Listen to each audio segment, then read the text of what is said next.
Hi friends, സൂഷസ് paradise four ആനിമൽസിലേക്ക് ഒരിക്കൽ കൂടെ സ്വാഗതം. ഞാൻ ഇന്ന് വന്നത് അതായത് 8-ാം തീയതി കോവളം പോലീസ് സ്റ്റേഷനിൽ ഒരു പരാതി ഞാൻ കൊടുത്തതിൻ്റെ അടിസ്ഥാനത്തിൽ അതിൻ്റെ ഒത്തുതീർപ്പിന് വേണ്ടി എന്നെ വിളിച്ചിരുന്നു. ഇന്ന് എനിക്കവിടെ ഉണ്ടായ അനുഭവമാണ് ഞാൻ ഈ വീഡിയോയിലൂടെ പറയാൻ ആഗ്രഹിക്കുന്നത്. അതായത് ഞാൻ തുണ ആപ്പ് വഴിയാണ് ഈ പരാതി അയച്ചിരുന്നത്. അതിൽ പരാതിയായിട്ട് അല്ല, ഞാനൊരു ഇൻഫർമേഷൻ കൈമാറിയതാണ്. കാരണം എനിക്കെതിരെ, എൻ്റെ ഹസ്ബൻഡിനെതിരെ ഒരാൾ, എൻ്റെ ഹൗസ് ഓണറും എൻ്റെ അയൽവാസിയായ, ഇതുവരെ എൻ്റെ വീട്ടിൽ ഈ പ്രശ്നങ്ങൾ അത്രയും ഉണ്ടാക്കിയത് ഇവർ രണ്ടുപേരുമാണ്. ഇവർ രണ്ടുപേരും ഞങ്ങൾക്കെതിരെ നടത്തുന്ന ഗൂഢാലോചന ഞങ്ങൾ നേരിട്ട് കാണുകയും ഞങ്ങളുടെ ചെവിയാൽ കേൾക്കുകയും ചെയ്തു. ഒരു കള്ളക്കേസ് ഞങ്ങൾ കൊടുക്കുക എന്നതായിരുന്നു അവരുടെ ഗൂഢാലോചന. അപ്പോൾ ഈ ഗൂഢാലോചന ഞങ്ങൾ ഒരു അറിയിപ്പായി, ഞങ്ങൾക്കെതിരെ ഇങ്ങനെ ഒരാൾ ഒരു ഗൂഢാലോചന നടത്തുന്നുണ്ട്. അപ്പോൾ അപ്രകാരം ഒരു കള്ളപ്പരാതി അവിടെ വന്നാൽ, അപ്പോൾ നേരത്തെ ഇങ്ങനെ ഒരു ഗൂഢാലോചന നടത്തിയിരുന്നു എന്ന് നമ്മൾ ഒരു പരാതി രജിസ്റ്റർ ചെയ്ത് അതിൽ ആപ്പിൽ ഇട്ടുക എന്ന് മാത്രമായിരുന്നു എൻ്റെ ലക്ഷ്യം. അപ്പോൾ ഞാൻ എൻ്റെ വക്കീലുമായിട്ട് ഇത് സംസാരിച്ചപ്പോൾ വക്കീലാണ് പറഞ്ഞത്, തുണ ആപ്പ് വഴി നിങ്ങളത് കൊടുത്തിട്ടിരുന്നാൽ നാളെ ഈ കള്ളപ്പരാതി അവിടെ ചെല്ലുമ്പോൾ നമ്മളിങ്ങനെ ഒന്ന് അവിടെ നേരത്തെ തന്നിട്ടുണ്ട് എന്ന് നിങ്ങൾക്കത് പ്രൂവ് ചെയ്യാൻ പറ്റുമെന്ന്. അപ്രകാരമാണ് ഞാനത് ചെയ്തത്. ആ പരാതിയിൽ തന്നെ ഞാൻ വ്യക്തമായിട്ട് എഴുതിയിട്ടുണ്ടായിരുന്നു, ഞാനിതൊരു ഇൻഫർമേഷൻ നോട്ടിഫിക്കേഷൻ മാത്രമായിട്ടാണ് ഈ പരാതി തരുന്നത്. എനിക്കിതിൻ്റെ പേരിൽ ഒരു അന്വേഷണമോ, എന്നെ പോലീസ് സ്റ്റേഷനിൽ വിളിക്കുകയോ അവരെയോ പോലീസ് സ്റ്റേഷനിൽ വിളിക്കുകയോ അങ്ങനെയുള്ളൊരു അന്വേഷണത്തിൻ്റെ ആവശ്യമില്ല എന്ന് ഞാനതിൽ വ്യക്തമായിട്ട് എഴുതിയിരുന്നു. എന്നിട്ട് എന്നെ ഇന്നലെ പോലീസ് സ്റ്റേഷനിൽ നിന്ന് ഒരു മുസ്ലിം പേരാണ് പറഞ്ഞത്, എനിക്കിപ്പോൾ ഓർമ്മയില്ല, അത് കൈകാര്യം ചെയ്യുന്ന ഒരു മാഡം എന്നെ വിളിച്ചിരുന്നു. എന്നിട്ട് അപ്പോൾ ഞാൻ പറഞ്ഞു, എനിക്ക് താല്പര്യമില്ല അവിടെ വരാൻ, ഞാൻ ഇതുവരെ അവിടെ വന്നിട്ട് എനിക്കിതുവരെ നീതി കിട്ടിയില്ല, അപ്പോൾ എനിക്കിത് വരാൻ താല്പര്യമില്ല, ഇതിന് അന്വേഷണമൊന്നും വേണ്ട, ഞാനൊരു അറിയിപ്പായി രജിസ്റ്റർ ചെയ്തിട്ടു എന്നേ ഉള്ളൂ എന്നപ്പോൾ ആ മാഡം പറഞ്ഞു, ഇല്ല വരണം, തുണ ആപ്പിൽ നമുക്കൊരു പരാതി കിട്ടിയാൽ അത് ക്ലോസ് ചെയ്യണം, അവിടെ അങ്ങനെ ഇട്ടിരിക്കാൻ പറ്റില്ല, നിങ്ങൾ ജസ്റ്റ് ഒന്ന് വന്നു സൈൻ ചെയ്തിട്ട് പോയാൽ മതി. പിന്നെ അപ്പോൾ എന്നോട് വിഷയം ചോദിച്ചപ്പോൾ ഞാൻ വിഷയങ്ങൾ പറഞ്ഞ സമയത്ത് പറഞ്ഞു, നിങ്ങൾക്ക് നിങ്ങളുടെ ഒറ്റി പൈസ അവരുടെ നിന്ന് വാങ്ങിത്തരാൻ ഞാൻ അവരെ കൊണ്ട് സമ്മതിപ്പിച്ച് നിങ്ങൾക്ക് ഞാൻ എഴുതി അവരെ കൊണ്ട് ഒപ്പിട്ട് വാങ്ങിത്തരാം എന്ന് ഒരു ഉറപ്പും കൂടെ തന്നാണ് എന്നെ ഇന്നലെ അവർ സംസാരിച്ച് വിളിപ്പിച്ചത്. അപ്രകാരം ഞാനിന്ന് 10 മണിക്ക് ചെല്ലാൻ പറഞ്ഞു. 10 മണിക്ക് ചെന്നു. 10:45 വരെ ഈ ലേഡി വന്നിട്ടില്ല. അത്രയും സമയം ഞാനവിടെ വെയിറ്റ് ചെയ്തിരുന്നു. അതായത് ഈ മറുഭാഗത്തുള്ള എൻ്റെ ഹൗസ് ഓണറായ അമ്പിളികുമാരി വന്നിട്ടില്ല. അതിനുശേഷം എനിക്ക് ശേഷം വന്ന ഒരുപാട് പേര് കേസ് കഴിഞ്ഞ് പോയിട്ടും ഞാനവിടെ വെയിറ്റ് ചെയ്തു. അവസാനം ഞാൻ ഇവിടെ അടുത്ത് പോയി ഇങ്ങനെ കാര്യം സംസാരിച്ചു. അങ്ങനെ അമ്പിളികുമാരി അപ്പോൾ വന്നു. അങ്ങനെ ഞങ്ങൾ ഈ സംസാരം ആരംഭിച്ചു. ഈ 24 മിനിറ്റ് അവിടെ സംസാരം ഉണ്ടായി. ഈ 24 മിനിറ്റ് സംസാരവും ഞാൻ റെക്കോർഡ് ചെയ്തിട്ടുണ്ട്. കാരണം നാളെ എൻ്റെ ഭാഗത്തുനിന്നൊരു മിസ്റ്റേക്ക് ആയാലും അവരുടെ ഭാഗത്തുനിന്നുള്ള മിസ്റ്റേക്ക് ആയാലും അതൊരു തെളിവായി വേണം. കാരണം എൻ്റെ കേസ് ഞാൻ ഒരു വക്കീലിനെ ഏൽപ്പിച്ചിരിക്കുന്നത് കൊണ്ട് തന്നെ എനിക്ക് അതിൻ്റെ തെളിവെല്ലാം ആവശ്യമായിട്ടുള്ളതുകൊണ്ട് ഞാനത് റെക്കോർഡ് ചെയ്തിട്ടുണ്ട്. അത് വരുന്ന ദിവസത്ത് ഞാൻ പോസ്റ്റ് ചെയ്യുന്നതുമായിരിക്കും. അപ്പോൾ ഈ സ്റ്റേഷനിൽ ഞാൻ പ്രത്യേകിച്ചും താല്പര്യമില്ലാതെ ചെന്നിട്ടും അവിടെ ഇന്ന് സംഭവിച്ച കാര്യങ്ങളാണ് ഞാൻ പറയാൻ ആഗ്രഹിക്കുന്നത്. പിന്നെ അതായത് നമ്മൾ ഈ കുറേ എൻ്റെ വീട്ടിൽ നടന്ന വിഷയങ്ങളെല്ലാം ഞാൻ ഇതുവഴി പോസ്റ്റ് ചെയ്തിട്ടുണ്ട്. അത് എനിക്കൊരു നാളെ ഒരു തെളിവിന് വേണ്ടിയിട്ടാണ് ഞാനെല്ലാം അങ്ങനെ ചെയ്തത്. എൻ്റെ കയ്യിൽ നിന്ന് തെളിവ് പോയാലും എനിക്കതൊരു തെളിവായി നിൽക്കണം. കാരണം ഒരു ഫ്രോഡായ ആളിനെ മറികടക്കാൻ എനിക്ക് മറ്റു മാർഗ്ഗമില്ലാത്തതുകൊണ്ടാണ് ഞാനത് ചെയ്തിട്ടത്. അത് പ്രകാരം തന്നെയാണ് ഞാൻ ഇതും ചെയ്യുന്നത്. അതായത് പരാതിയും കൊണ്ട് പോയ ഞാൻ പ്രതിയായി, അവിടെ പ്രതിയായി വിളിപ്പിച്ച അമ്പിളികുമാരി എൻ്റെ ഹൗസ് ഓണർ വാദിയുമായി. അതാണ് ഇന്ന് അവിടെ സ്റ്റേഷനിൽ നടന്ന ഒരു വലിയ ഒരത്ഭുതം എന്ന് പറയാൻ.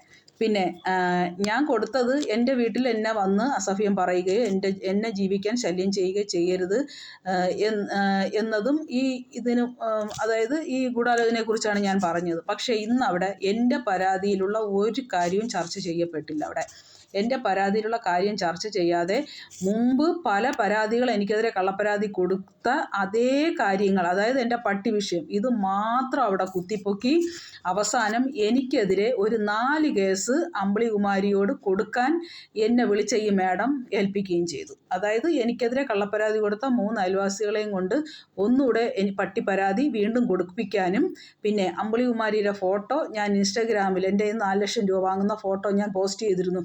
അത് ഫോട്ടോ ഇൻസ്റ്റാഗ്രാമിൽ ഇട്ടുകൊണ്ട് ഞാൻ സൈബർ സെല്ലിൽ പോകും. അപ്പം ഈ മാഡവും പറഞ്ഞു അതിന് സൈബർ സെല്ലിൽ എനിക്കെതിരെ കേസ് കൊടുക്കണമെന്ന്. അങ്ങനെ എനിക്കെതിരെ 4 കേസ് ഫയൽ ചെയ്യാൻ അമ്പിളികുമാരിയെ പ്രോത്സാഹിപ്പിച്ചിട്ടാണ് എന്നെ വിളിച്ച മാഡം ഇന്ന് വിട്ടത്.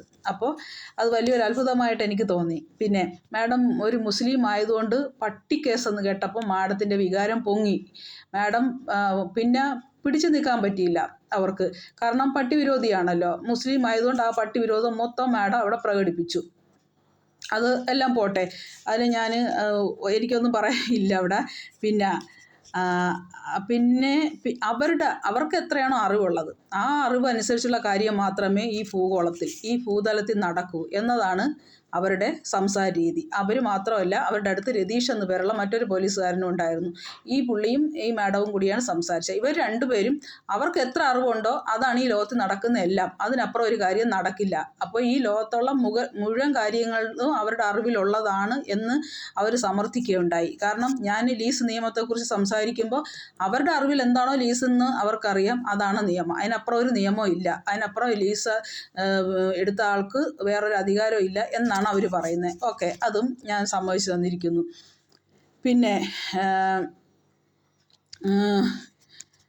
പിന്നെ ഉള്ളത് എന്നെ സത്യം പറഞ്ഞാൽ ഇന്നവിടെ വിളിച്ചു വരുത്തി അപമാനിക്കുകയാണ് ചെയ്തത്. കാരണം എനിക്ക് വരാൻ താല്പര്യമില്ലെന്ന് ഞാൻ പറഞ്ഞിട്ടും എന്നെ വിളിച്ചു വരുത്തി. അതായത് ഞാൻ സംസാരിക്കാൻ തുടങ്ങുമ്പോൾ തന്നെ ഞാൻ പറയുന്നത് സത്യമാണെന്ന് മനസ്സിലാകുമ്പോൾ എൻ്റെ വായ അടപ്പിക്കുകയും ഇടയ്ക്കിടയ്ക്ക് കള്ളത്തരങ്ങൾ പറഞ്ഞ് അമ്പിളികുമാരി ഓരോ അമിട്ട് പൊട്ടിക്കുമ്പോൾ മിണ്ടാതെ നിൽക്കും, നല്ല കുട്ടിയായിട്ട് ചമഞ്ഞ്. അപ്പോൾ സംസാരിക്കുന്ന ഞാൻ തെറ്റുകാരിയും. കാരണം അമ്പിളികുമാരിക്ക് കിട്ടുന്നത് മൊത്തം ബോണസാണ്. എന്നെ കുറ്റപ്പെടുത്തുമ്പോൾ അമ്പിളികുമാരിയാണല്ലോ അവിടെ വിജയിക്കുന്നത്.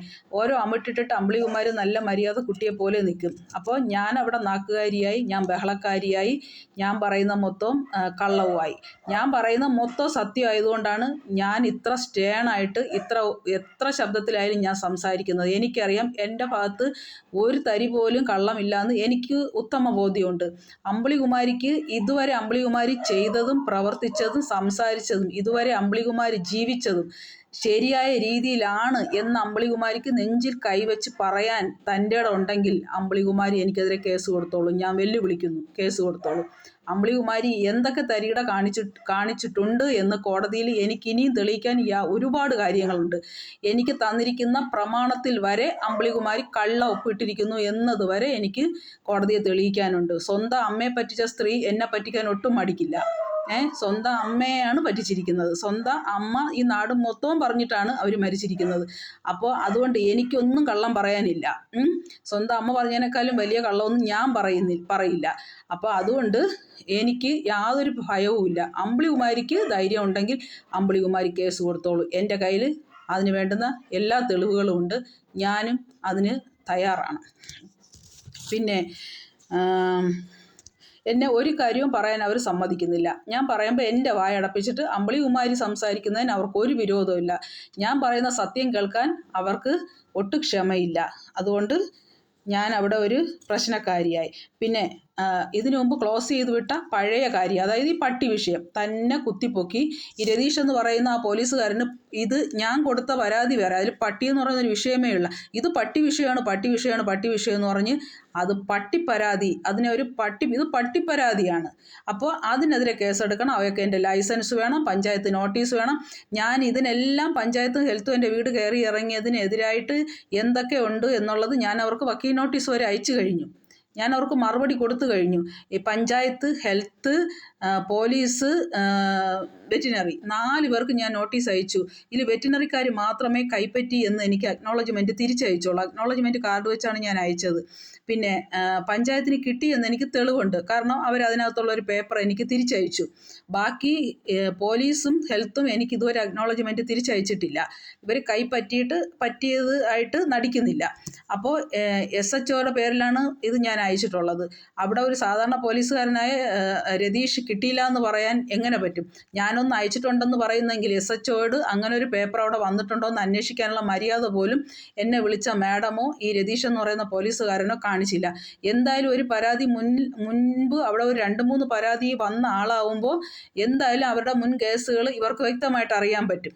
അപ്പോൾ അതൊന്നും അവർ ചെയ്യാതെ എന്നെ പ്രതിയാക്കിയിട്ടാണ് അവർ ചിത്രീകരിച്ച് ഇന്നത്തെ ദിവസം എന്നോട് പെരുമാറിയത്. എൻ്റെ പുതിയ വിഷയത്തെക്കുറിച്ച് അവർക്ക് ചർച്ച ചെയ്യാൻ താല്പര്യമേ ഇല്ല. ആ പഴയ പട്ടിപ്പരാതി പൊക്കിക്കൊണ്ടിരിക്കുകയാണ്. പിന്നെ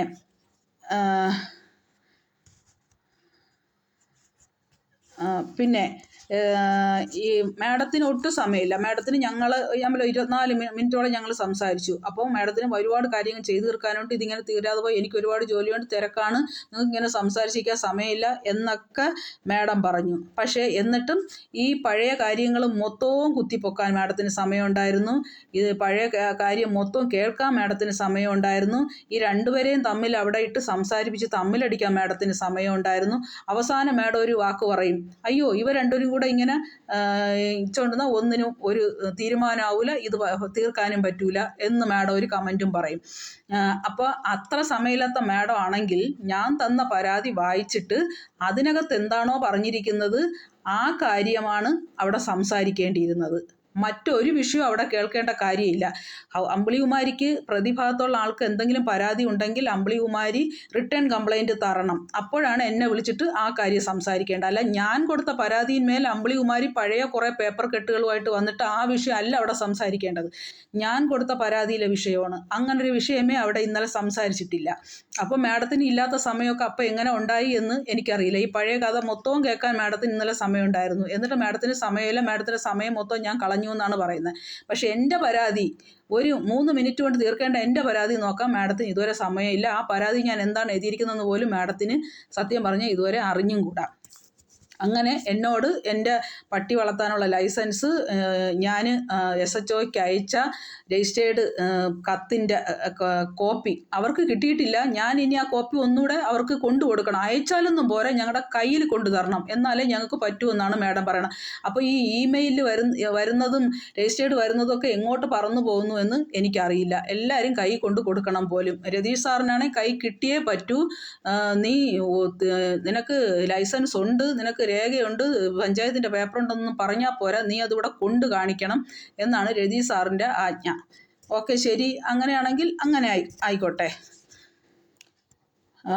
പിന്നെ ഞാൻ എൻ്റെ അടുത്ത് എന്താണ് വിഷയം ചോദിച്ചപ്പോൾ ഞാൻ എൻ്റെ ചില പ്രശ്നങ്ങൾ പറഞ്ഞു. പറയുമ്പോൾ മാഡം പറയും, നീ അമ്പിളികുമാരിയുടെ ആ കാര്യം അന്വേഷിക്കേണ്ട, നീ അമ്പിളികുമാരിയുടെ ഈ കാര്യം അന്വേഷിക്കേണ്ട, അവർ ഓണറാണെങ്കിൽ വിൽക്കും, അതിന്മേൽ ലോൺ എടുക്കും, ഇതൊന്നും നീ അന്വേഷിക്കേണ്ട, അവർ കള്ള ഒപ്പിട്ട് എഴുതി വാങ്ങിയെങ്കിൽ അത് നീ അന്വേഷിക്കേണ്ട, ഇതെല്ലാം അന്വേഷിക്കേണ്ട എന്ന് പറഞ്ഞിട്ട് പിന്നെ എൻ്റെ കാര്യങ്ങൾ അന്വേഷിക്കാൻ അമ്പിളി അന്വേഷിക്കാം, അതൊക്കെ ഇഷ്ടം പോലെ സമയമുണ്ട്.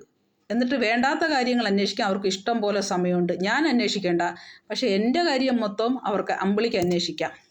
ഇതായിരുന്നു ഇന്ന് ഞാൻ ആ പോലീസ് സ്റ്റേഷനിൽ അനുഭവിച്ച എൻ്റെ ബുദ്ധിമുട്ടുകൾ. അപ്പോൾ ഒരു വാദി ഇന്ന് അവിടെ ഇരുന്ന സമയത്ത്, ഇത് ഞാൻ വീഡിയോ നാളെ പോസ്റ്റ് ചെയ്യും, ഇത് തിങ്കളാഴ്ച നടന്ന സംഭവം.